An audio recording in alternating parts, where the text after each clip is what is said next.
Sumainyo ang Panginoon. At sumaiyo rin. Ang mabuting balita ng Panginoon ayon kay San Juan. Papuri sa iyo, Panginoon.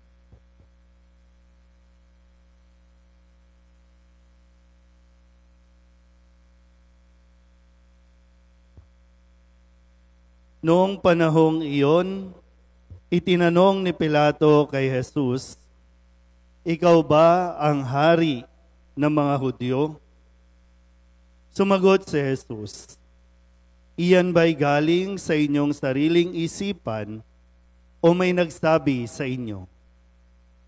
"Ako ba'y Hudyo?" tanong ni Pilato. "Ang mga kababayan mo at ang mga punong saserdote ang nagdala sa iyo rito. Ano ba ang ginawa mo?" Sumagot si Jesus, "Ang kaharian ko'y hindi sa sanlibutan ito. Kung sa sanlibutan ang aking kaharian, ipinakipaglaban sana ako ng aking mga tauhan at hindi na ipagkanulo sa mga Hudyo. Ngunit hindi sa sanlibutan ito ang aking kaharian. Kung gayon, isa kang hari," sabi ni Pilato. Sumagot si Jesus, "Kayo na ang nagsasabing, ako'y hari. Ito ang dahilan kung bakit ako ipinanganak at naparito sa sanlibutan, upang magsalita tungkol sa katotohanan. Nakikinig sa aking tinig ang sinumang nasa katotohanan." Ang mabuting balita ng Panginoon. Pinupuri ka namin, Panginoong Hesukristo. Isang magandang umaga po sa inyong lahat. Palapakan natin ang Panginoon. Para po sa mga minamahal naming mga parishioners na nagsimba po sa oras na ito, paumanhin po at hingi kami ng konting oras sa inyo dahil medyo hahabaan natin ng konti ang ating pong misa sa araw na ito dahil itatalaga po at ipapakilala sa inyo ang Pastoral Council ng parokya at ang ilan sa mga leader ng mga mandated organizations and ministries na maglilingkod po dito sa ating simbahan. At maganda rin po na itinaon natin sa pagdiriwang ng dakilang kapistahan ng pagkahari ng Panginoong Hesukristo ng sanlibutan. Si Kristo ang ating hari. Sabihin nyo nga po, si Kristo ang aking hari. Diba? Marunong kayong sumunod. No? Sasabihin ko palang sabihin. Isang katangian na dapat na tinataglay kung atin pong pagninilayan na si Kristo ay hari. At bakit siya naging hari? Dahil siya ay marunong sumunod. Sabihin nyo nga sa katabi ninyo, sumunod ka. Ito yun ang problema talaga natin, no? Yung pagsunod, diyan tayo nagkakaproblema. Ang pagdiriwang na ito ay itinalaga ng simbahan, dineclare ng simbahan na gunitain at ipagdiwang ng lahat, no? Lalong-lalo na tayo po na bahagi ng simbahang Katolika upang mapaalalahanan tayo na tanging si Jesus ang ating hari. Siya lamang. No? At siya lamang ang may kapangyarihan para madala tayo sa langit. Yung ibang mga hari, hindi ko alam kung saan kayo o saan tayo dadalhin. Pero yung tunay na hari ay dadalhin tayo sa kanyang kaharian doon sa langit. Kapag ang isang tao naghahari-harian, malamang sa impyerno ang tungtungan natin. Sa ayaw at sa gusto natin, si Kristo ang hari ng sanlibutan. Bagamat ang sabi ng mga tao noon, ito si Jesus, sabi niya siya daw ang hari Kasi yung pananaw ng mga Hudyo noon, siya yung hari na magtatakwil o lalaban sa ibang hari katulad ni Pilato. Na yung sinasabing pagpasok niya sa Jerusalem, ay kakalabanin niya yung ibang mga hari. Kaya ang nagsumbong itong mga Hudyo na ayaw sa kanyang na maging hari, na hindi naiintindihan na ang kanyang pagkahari ay hindi dito sa lupa, kundi doon sa langit. Kaya isinumbong siya. Ginawan siya ng kung ano-anong mga kwento at ngayon nakaharap kay Pilato. At maging si Pilato, hindi niya naramdaman na threat sa kanya si Kristo na ipinapahayag na hari. Naintindihan ba o masyado akong mabilis? Okay. Malinaw, no? At kung isipin natin, no, yung kalagayan ni Kristo, sinasabi niya, siya ay magiging hari. Pero bakit wala siyang palasyo?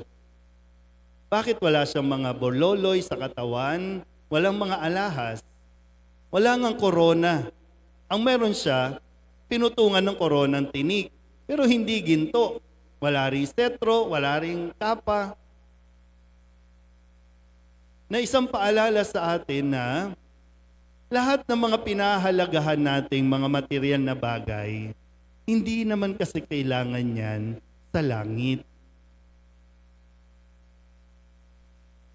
Ang kailangan sa langit, yan, ikaw lang. Yan, as is, ikaw lang. Hindi mo na kailangan ng relo, ng diamante, ng ginto. Hindi na. Ang may kailangan ng mga ginto, yan katabi mo. Sige. Ha? O, habang buhay pa, ibigay nyo na. Ha? Ibigay nyo na. Huwag nyo nang hintayin pag-away-awayan yan. Ha? Pamigay nyo na. Di ba? Magandang makita. Si Kristo hari. Pero itong hari natin, hindi namuhay sa isang palasyo, hindi namuhay sa karangyaan. Ang kanyang pagkahari talagang pinili ng Diyos. Ang kanyang paghahari ay hindi nakabase sa kung gusto ka ng tao o hindi. Hindi rin nakabase ang kanyang paghahari sa kung magkano at ilan ang kayamanan mo o yung mga possession mo sa buhay. Hindi doon nakasalalay.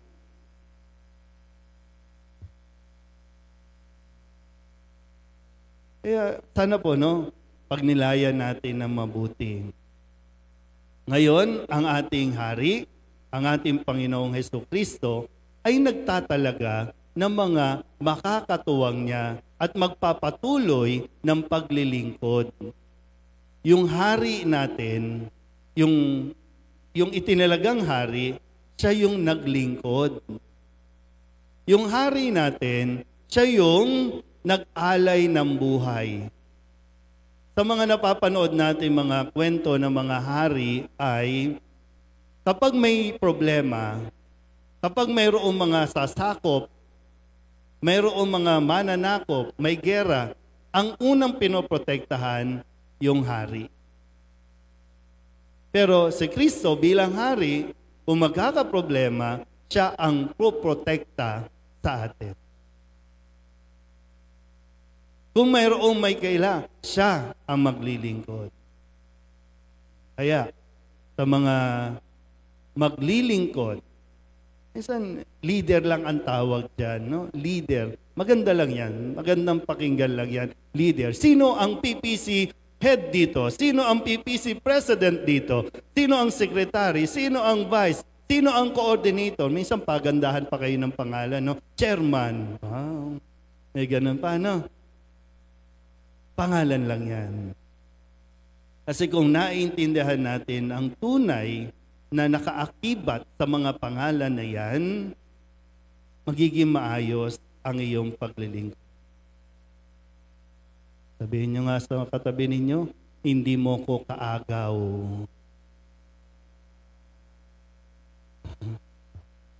Alam niyo sa mga parishioner, isa yan sa problema sa simbahan, no?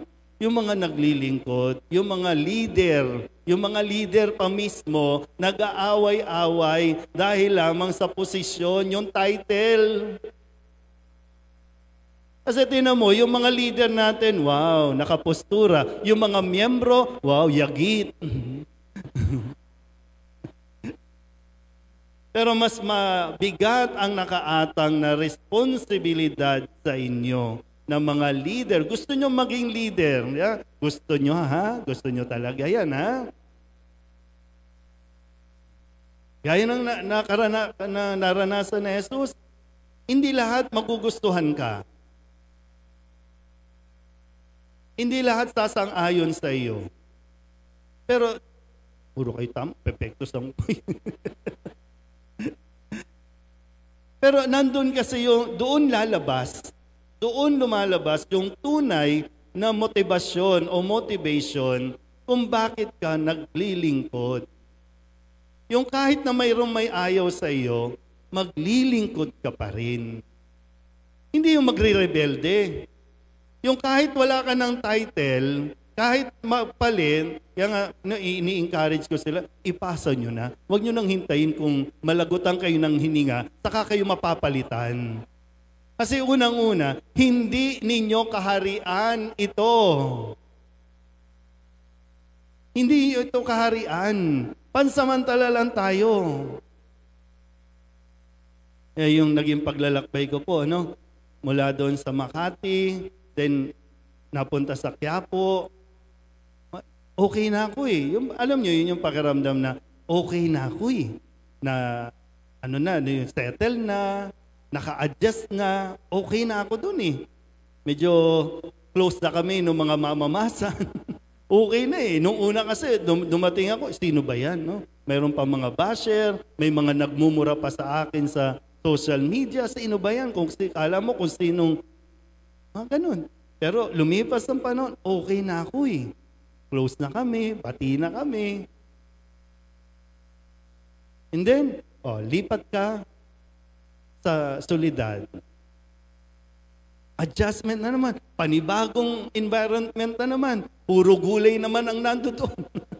Doon sa Quiapo, puro magtitinda na naman ng mga kung ano-ano dito. Gulay, mga merchandise. Ito naman yung environment ko. And then, after okay na ako eh. Nagkakapalagayan na kami nung mga tao doon. And then biglang, lipat ka sa San Jose.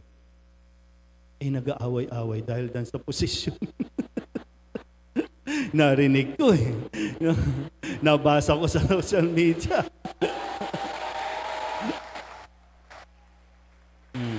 Mayroong mga tinanggal, mayroong mga inappoint. May mga nagtampo kasi tinanggal, mayroong mga... So, hindi tayo nilalagay sa isang lugar para maghari-harian at maging, kumbaga, my kingdom come. Yung mga ganun, di ba? No? This is not my kingdom. Na minsan pag pinaalis na, yung resistance na, ayoko, kardinal, pwede bang dito na lang? Kasi okay na ako eh, kaharian ko na ito eh. Yung ganun. Kaya yung isa sa wisdom, bakit inaalis kami, nililipat sa iba? Kasi yung danger na maging my kingdom come. Isa yun sa wisdom. Kasi okay na ako, di ba? Andun eh, okay na eh. Kaya mahirap po kapag ang isang leader ng organisasyon, this is my kingdom. Kaya pag may pumasok, anong procedure, anong policy? Father, wag kang makialam, Father. Okay na kami dito. Kasi this is my kingdom. Hindi atin to. Bahay nga ni San Jose ito eh. Sa anak niya to, si Kristo, ang ating Panginoon. Siya yung hari. Ilang taon na ba kayo dito? Baka kailangan nyo nang ilipat sa langit. Baka, kasi minsan pag yung sobrang tagal na, alam nyo yun, yung hindi rin talaga healthy. Kapag mas sobrang ng tagal, no, ng namumuno, hindi na nagiging healthy. Kaya sana maintindihan po ninyo, no, hindi kayo tinatanggal. Kundi mas, ito yung paanyaya na mas kailangan mong lumago, mag-mature ka, o kaya naman, kailangan ng mag-mature ng iyong mga miyembro, hindi sa'yo. Kasi sa tagal, ano pa bang hindi mo nagagawa? Ano pa bang hindi mo na ibibigay?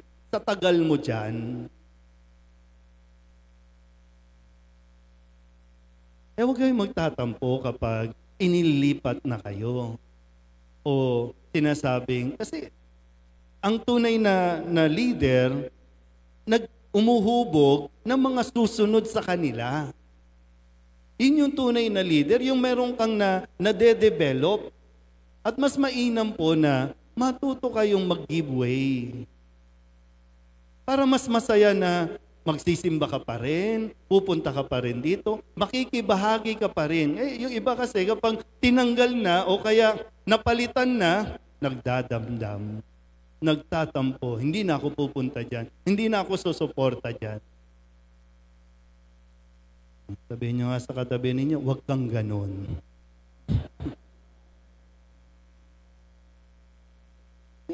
Mas maluwag kasi yun, di ba? Mas maluwag sa pakiramdam. Lagi, ang focus natin yan, si Kristo, siya ang hari. Paano ba siya naging hari? Paano ba siya naglingkod? Paano ba siya sumunod? Paano ba siya nakiisa at nakisalamuha sa kanyang nasasakupan, sa kanyang pinaglilingkuran? Okay, mag-alala. 2 years lang ako dito. Hindi natin alam, no? Kung kailangan sabihin, lumipat, mahirap man, pero kailangan sumunod. Kasi yun nandoon yung tunay na paglilingkod. Ang mga leader, ito pa lang napipinturahan, kulang pa yung kabilang side. Tutuloy pa natin. Ito pa lang. Di ba?